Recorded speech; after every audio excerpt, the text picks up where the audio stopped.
హోలీ విశిష్టత ఎపిసోడ్ 4 కామదహనం. హోలీ పండుగ ముందు రోజు కామదహనం జరుపుకుంటాం.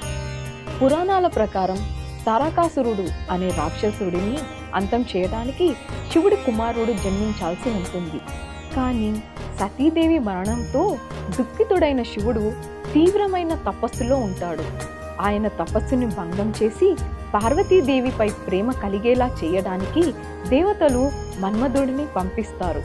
మన్మధుడు తన పుష్పబాణాన్ని శివుడిపై ప్రయోగిస్తాడు. దానివల్ల శివుడి తపస్సు భంగమై విపరీతమైన కోపంతో తన మూడో కన్ను తెరుస్తాడు. ఆ అగ్నిదాటికి మన్మధుడు భస్మమైపోతాడు. ఈ ఘటం జరిగిన రోజే హోలీ అంటే ఫాల్గుని పూర్ణిమ. మనలోని అరిషడ్ వర్గాలను అంటే కామ, క్రోధ, లోభ, మోహ, మద, మాత్సర్యాలను జయించి విజ్ఞానాన్ని పొందాలనేదే ఈ కథలోని అంతరార్థం. మన్మధుడి భార్య రతీదేవి ప్రార్థన మన్నించి తర్వాత శివుడు మన్మధుడిని అదృశ్య రూపంలో బ్రతికిస్తాడు. అందుకే హోలీ నాడు మన్మధుడి బొమ్మను దహనం చేసి చెడు కోరికలను వదిలేయాలని మొక్కుకుంటారు.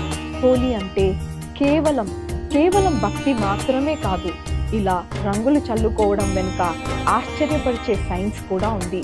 అదేమిటో నెక్స్ట్ ఎపిసోడ్లో తెలుసుకుందామా?